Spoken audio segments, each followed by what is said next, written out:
and welcome to Rockstar Manager. I'm Dr. K, the management professor, and this episode is about motivation and emotion as they drive consumer behavior. First, please subscribe to my channel by hitting the subscribe button down below, and also hit the notifications button so you'll see each time I post a new video.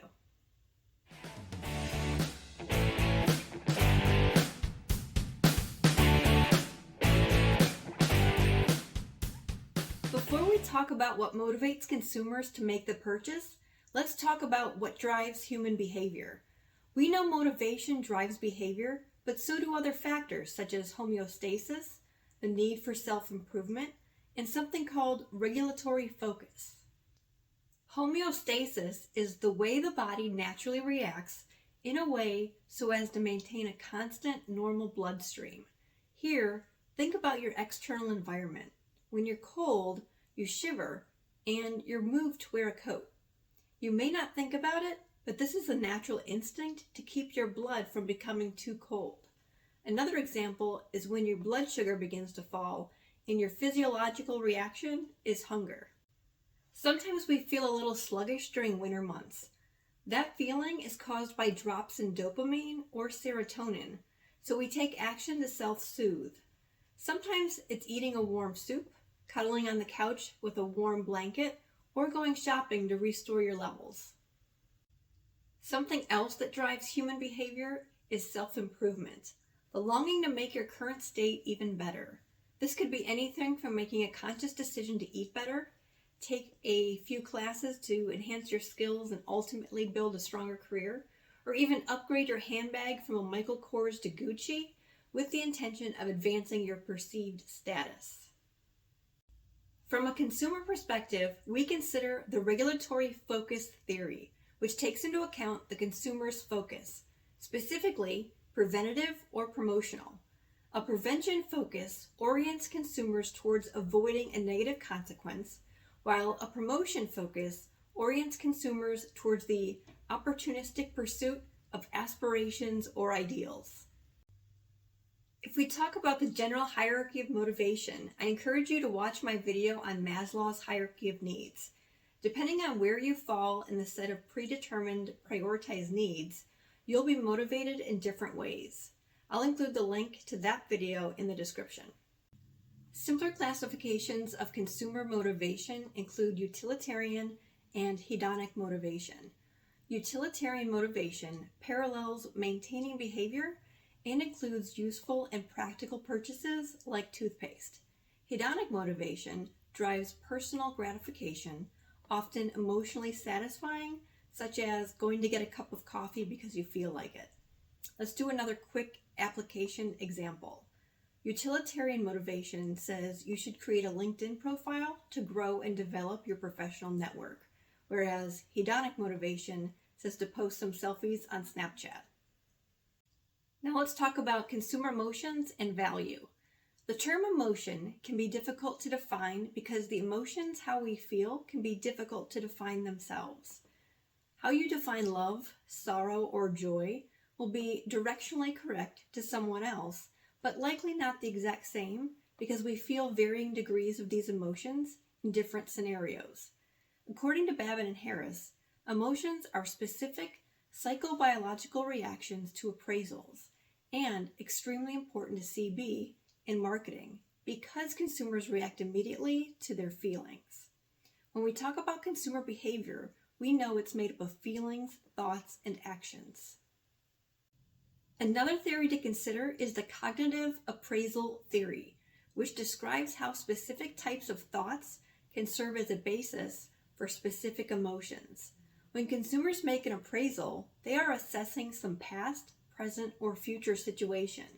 4 types of cognitive appraisals are especially relevant for consumer behavior.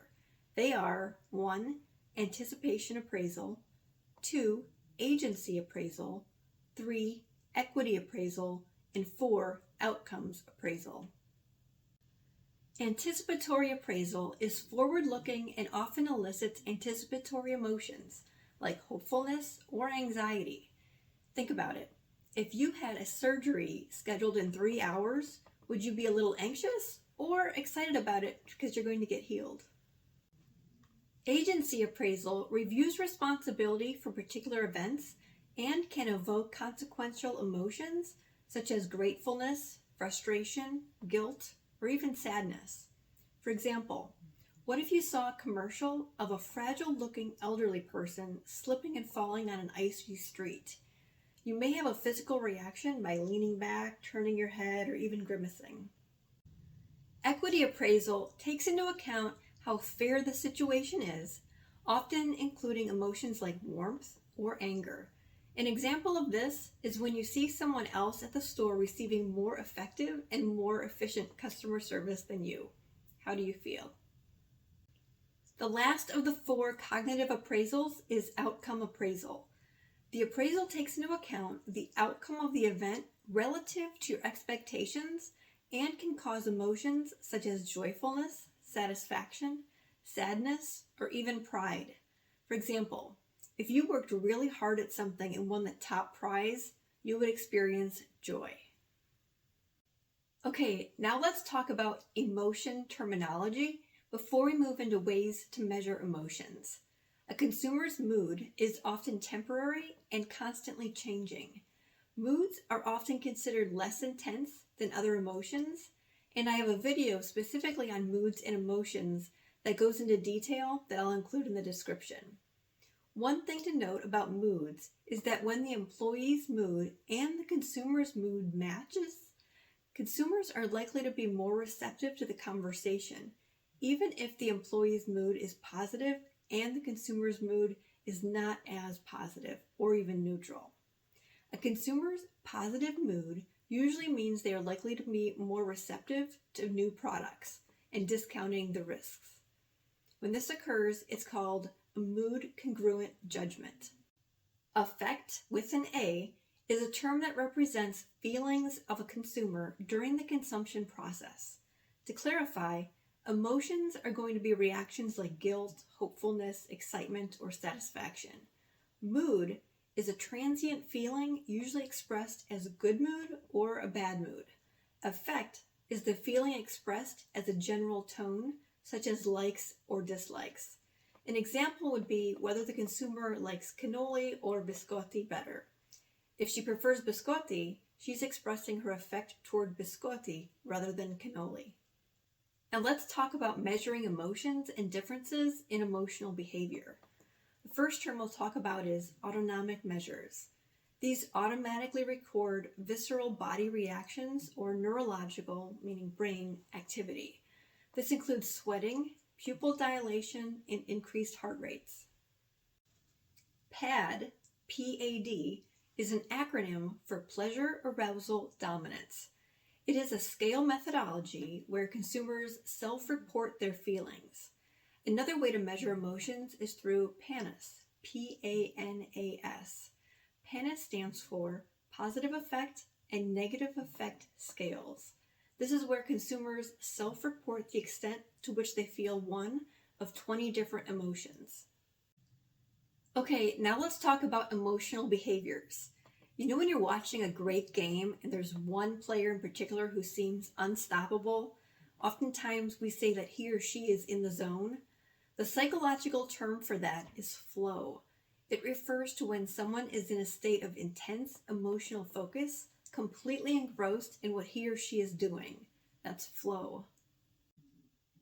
Emotional intelligence is a useful way to determine appropriate reactions to different scenarios. It's when you're aware of your own emotions and you can control them. I have a video on emotional intelligence that I'll also include in the description below. The last topics we'll cover are on the relationships between emotions and cognition, and we'll go over 3 terms real quick. Emotional effect on memory is the relatively superior recall for information presented with mild affective content compared to similar information presented in an effectively neutral way. Next is an autobiographical memory, which is the cognitive representation of meaningful events in your life. And mood congruent recall is when the consumer remembers information better when the mood they are currently in matches the mood that they were in when they originally were exposed to the information. Schema-based affect is when you attach an emotion to a category. An example of this is when we encounter a salesperson or a car salesperson in particular, or hear stories that involve car salespeople. We're likely to experience some type of affect or emotion as a result. Now think about how intentional people are when they present themselves. It would be inappropriate for a funeral director to greet guests in shorts, a t-shirt, and flip-flops.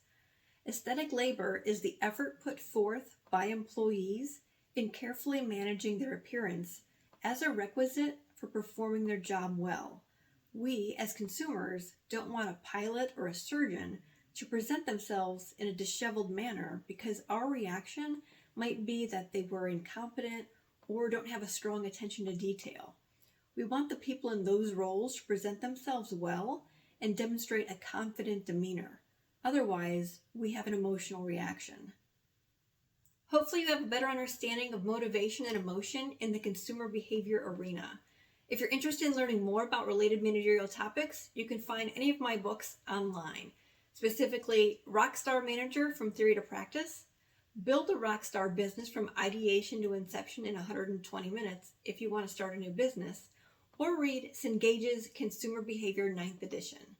Thank you for your time. Be your best you and be a rockstar manager.